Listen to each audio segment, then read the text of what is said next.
This is the VOA Special English Agriculture Report. Weeds compete with plantings for water and nutrients. So farmers and gardeners may have good reason to hate them. But weeds can also bring pretty flowers and wild beauty to places lacking either. British nature writer Richard Mabey offers support for them in his new book. The title says it all. Weeds, in defense of nature's most unloved plants. But when exactly is a plant considered a weed? Experts at Penn State University say the answer is simple. When the undesirable qualities outweigh the good qualities. A crop plant generally produces several hundred seeds, but a weed plant can produce tens or even hundreds of thousands of seeds. And if seeds get buried, they may survive for many years underground. Eradicating weeds means that you have to remove all the seeds and roots so the plants will not grow back. But birds or the wind can reintroduce them to the land.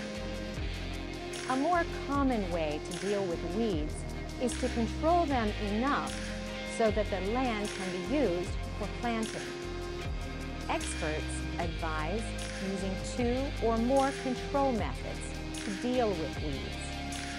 Chemical weed killers or natural treatments like corn gluten can suppress weed growth, but so can dense planting. Bill Curran is a professor of weed science at Penn State. He says a dense, competitive crop that quickly shades the soil from the sun will help reduce weed growth. Other controls include turning over the soil, pulling the weeds, or covering them with mulch made of wood, garden waste, or other material. But even mulch has its limits. Natural resource specialists point out that weeds can be transported in mulch. This is also true of soil, grain, hay, and animals.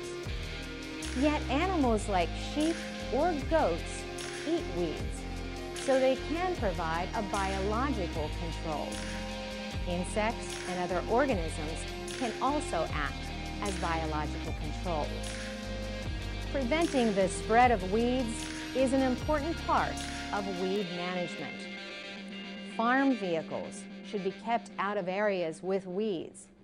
If that is not possible, then clean off the equipment and your shoes when leaving.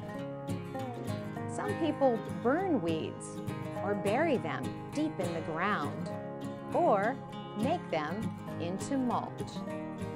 Professor Curran says another way to make use of weeds is to compost them.